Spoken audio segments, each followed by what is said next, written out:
So before we move on to the lesson today about E and ln, I just quickly wanted to mention these two graphs that I have drawn here. So our red graph is f of x is equal to 2 to the power of x, and our blue graph is equal to the function log base 2 of x.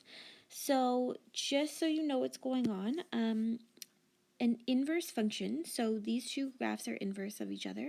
An inverse is a reflection in the line y is equal to x, so that's that dotted black line that I have in here.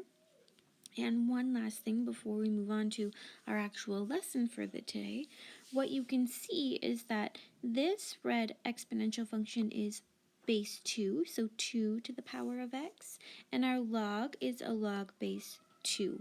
Now, if I change the log to a log base 3, I would have to change my exponential function to 3 to the power of x. And then one last thing is if there's no base written in the log, if we just said g of x is equal to log of x, then we assume that it is base 10. So just so you remember from last semester, no base written, base 10. Now that we've gone through this, we can start to examine how E and ln are related to each other. So suppose I have the function y is equal to log of x. Like I said on the last slide, we do assume that there is a base 10 here. We just don't write it. Now if I wanted to go ahead and change that base, log of x base e, you can take some time now and try and find the E button on your calculator. A lot of times it will look like e to the x. I know on mine I have to use my second function button to get to it. And what you're going to do is you are going to plug in, oftentimes you'll have to plug in a 1, so e to the 1. And what e is, it's a transcendental number, and so it's going to be a decimal that never ever ends, similar to pi. And so what you should be getting when you type that into your calculator is a 2.7182881828, etc. And the reason that I'm telling you this is because normally if you see a log of x and there's no subscript, we assume that it's a base 10. And now, I'm just going to draw an arrow here, if you see ln of x, we're going to assume that it's a log base e. So just a quick visual of what we were talking about in the last slide. So I have two graphs here. The red graph is y is equal to e to the x. So that is the base e, the 2.7. And the blue graph is my natural logarithm, or my log base e, ln of x. And so what you can see is that these graphs are the inverse of each other. So they're reflected on that line y is equal to x. Now that you have a good idea and a good understanding of what these functions look like and how they came to be, we're going to be talking about the derivatives and what these derivatives are going to look like when we put them into more complex examples. So when we're looking at these two functions, I think that the derivatives are pretty cool and interesting, and I hope you do too. So our first function we're going to be talking about is y is equal to ln of x, and the derivative of that, or y prime, is equal to 1 over x. Now the second function, f of x is equal to e to the power of x, the derivative of that, or f prime of x, is actually just still e to the x.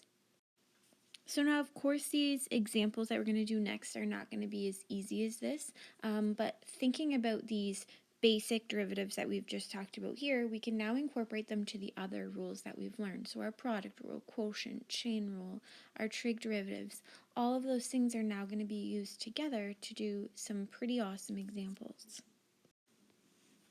So just to recall before doing this derivative, the derivative of ln of x is equal to 1 over x.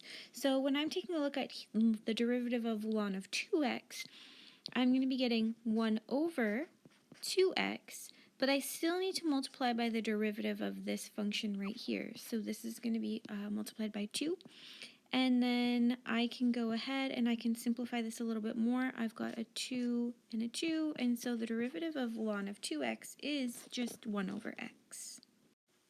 So in this next example, we have a power, so we have y is equal to ln x cubed. So we're going to treat this the same way that we normally would. I'm going to bring that power down, so 3 times ln of x, subtract the power by 1, so to the power of 2, but I still need to multiply by that derivative of my bracket here, so 1 over x. And then I can just tidy this up a little bit, put it all in one line, and I'm going to get 3 times ln x squared over x. So our next example here, see y is equal to ln of cos x. Now when I go ahead and take this derivative, I know that the derivative is going to be 1 over my cos of x. But I still need to multiply by the derivative of this bracket here, and the derivative of cos of x is negative sine of x. Now I'm going to tidy this up a little bit, of course, and so I'm going to be getting negative sine of x divided by cos of x. And I know that this is just negative tan x. Alright, so example D is y is equal to e to the negative x. Now, just to recall, if we have y is equal to e to the x, the derivative of that is just e to the x. So looking at this one, the derivative of e to the negative x is still e to the negative x, but I also need to multiply by the derivative of this function up here, which is negative 1. So really, my derivative is negative e to the negative x. Alright, and for this example, y is equal to x squared times e to the x, so we are going to have to use the product rule. We have one function here and a second function here.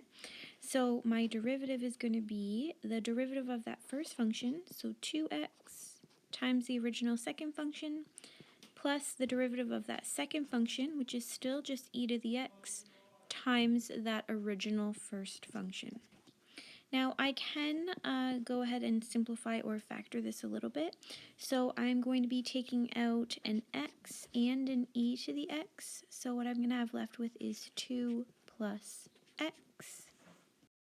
Now just to remind you, depending on what else we're doing with the question, or what I ask you for, if I just ask you for the first line, this is okay, and if I ask you to simplify, this is where I would expect you to go with that.